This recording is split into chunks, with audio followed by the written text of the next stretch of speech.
سب سے بڑا گلدستہ ہے قرآن پاک میں سورۃ البقرہ، سورۃ النساء، سورہ آل عمران، سورہ مائدہ۔ یہ 4 صورتیں ہیں جو کہ 6.25 پارے پر محیط ہیں۔ پھر سورہ انفال، سورہ توبہ 2 صورتیں ہیں، پھر سورہ نور ہے، پھر سورۃ احزاب ہے، پھر 3 صورتیں ہیں، سورہ محمد، سورہ فتح، سورۃ الحجرات، یہ 10 صورتیں ہیں۔ دوسری نمایاں بات اس کی یہ ہے کہ اس میں بعض صورتیں وہ ہیں جن کا کہ آغاز سبح للہ ما فی السماوات والارض سے ہوتا ہے، کہ اللہ تعالیٰ کی تعریف ہر چیز کرتی ہے جو کہ زمین و آسمان میں ہے۔ تسبیح کا ذکر فعل حال اور فعل مضارع میں بھی ہے۔ فعل عربی زبان میں حال اور مستقبل دونوں کو کور کرتا ہے، گویا کہ زمان و مکان کا پورا احاطہ ہو گیا۔ جو کچھ آسمانوں میں ہے اور جو کچھ زمین میں ہے وہ اب بھی اللہ تعالیٰ کے قبضے میں ہے اور ہمیشہ تک یہ رہے گا۔ مسبحات صورتیں 5 صورتیں ہیں، وہ صورتیں جو کہ تسبیح باری تعالیٰ کے ذکر سے شروع ہوتی ہیں۔ بعض لوگ اس میں سورۃ الاعلیٰ کو بھی شامل کرتے ہیں۔ تیسری بات جو کہ مضامین کے اعتبار سے ہے، زمانہ نزول آپ صلی اللہ علیہ وآلہ وسلم کا جو مدنی دور ہے سیرت مبارکہ کا، اس کا نصف آخر ہے۔ سن 5 کے بعد یہ نازل ہوئی ہے۔ سورہ حدید سن 5 کے بعد نازل ہوئی ہے۔ اس زمانے میں مسلمانوں میں جذبہ جہاد میں کچھ کمی آ گئی تھی، ان کی ویسی تربیت نہ تھی جیسے کہ مکہ میں ہو رہی تھی۔ اس صورتوں میں مسلمانوں کو جھنجھوڑا گیا ہے کہ تمہیں آخر کیا ہو گیا ہے۔ سورہ صف میں فرمایا گیا کہ تمہیں کیا ہو گیا ہے کہ اللہ تعالیٰ کی راہ میں خرچ کیوں نہیں کرتے۔ اسی طرح سے سورہ جمعہ میں گرفت کا پہلو ہے پکڑ۔ سورہ حدید میں روئے سخن منافقین کی طرف بھی ہے، لیکن بحیثیت مجموعی ان صورتوں میں اصل خطاب منافقین سے نہیں ہے، کمزور مسلمانوں کی طرف ہے جن کا کہ ایمان قوی نہیں ہے، اور اس درجے کے لوگوں میں بھی سب لوگ ایک جیسے تو نہیں تھے۔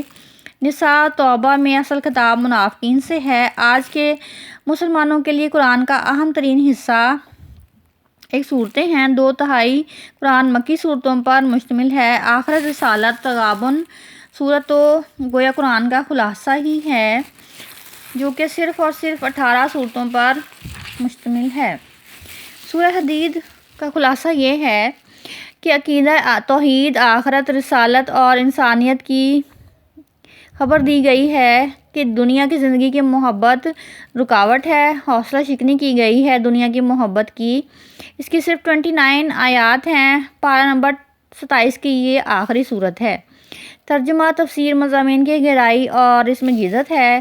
الحدید عربی زبان میں لوہے کو کہتے ہیں۔ انگلش میں آئرن کے لیے سمبل Fe استعمال ہوتا ہے جو کہ پیریوڈک ٹیبل آف ایلیمنٹ میں آئرن کا ایٹامک نمبر 26 ہے۔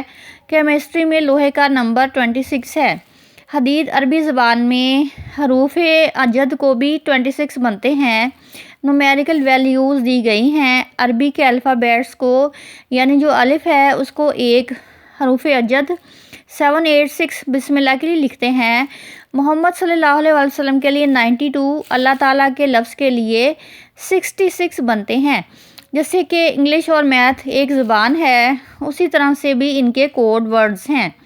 الحدید اس کے حروف ابجد بنتے ہیں 57۔ قرآن حکیم میں اس کا نمبر بھی اللہ تعالیٰ نے 57 دیا ہے۔ ہارون یحییٰ ترکی کے اسکالر ہیں۔ ہارون یحییٰ ان کا کلمی نام ہے۔ قرآن کے سائنسی معجزات اگر آپ گوگل پر جا کے لکھیں میریکلز آف قرآن تو اس میں انہوں نے ایک الحدید کے حوالے سے ٹروتھ بتایا ہے۔ دوسری اہم بات کہ ہم نے آسمانوں سے لوہا اتارا ہے۔ سائنس یہ بتاتی ہے کہ لوہے کی کمپوزیشن کے لیے ڈیجیٹل ملین ایلیمنٹس C ہونا چاہیے جو کہ اس ارتھ پر ممکن نہیں ہے۔ علیحدہ سے شہاب ثاقب کی شکل میں تھا۔ زمین کے سرفیس یعنی کہ لوہا کسی ادر پلینٹ سے آیا ہے۔ اللہ تعالیٰ نے خود سورہ الحدید میں فرما دیا ہے کہ ہم نے زمین پر لوہا اتارا ہے، پیدا نہیں کیا۔ چنانچہ سائنسدان بھی یہ ماننے پر تیار ہیں کہ لوہا کسی نے بنایا نہیں ہے بلکہ اسے اتارا گیا ہے۔ ہر چیز اللہ تعالیٰ کی تسبیح بیان کر رہی ہے جو آسمانوں میں ہے اور زمین میں ہے۔ ہر چیز زبان حال سے کہہ رہی ہے، پھول، منظر، جانور، سبحان اللہ کہ اللہ تعالیٰ پاک ہیں۔ مزید سورۃ الحدید میں منافق لوگوں کے ساتھ جو انجام ہوگا 14 اور 15 آیت میں تفصیلاً بتا دیا گیا ہے، جس کا ترجمہ یہ ہے۔ آیت نمبر 14 میں بتایا گیا، تو منافق لوگ مومنوں سے کہیں گے کہ کیا ہم دنیا میں تمہارے ساتھ نہ تھے؟ وہ کہیں گے کیوں نہیں تھے، لیکن تم نے خود اپنے تئیں بلا میں ڈالا اور ہمارے حق میں حوادث کے منتظر رہے اور اسلام میں شک کیا، اور لا طائل آرزوؤں نے تم کو دھوکہ دیا، یہاں تک کہ اللہ کا حکم آ پہنچا اور اللہ کے بارے میں تم کو شیطان دغا باز دغا دیتا رہا۔ آیت نمبر 15 کا ترجمہ ہے، تو آج تم سے معاوضہ نہیں لیا جائے گا اور نہ وہ کافروں ہی سے قبول کیا جائے گا، تم سب کا ٹھکانہ دوزخ ہے کہ وہی تمہارے لائق ہے اور وہ بری جگہ ہے۔ وآخر دعوانا ان الحمدللہ رب العالمین۔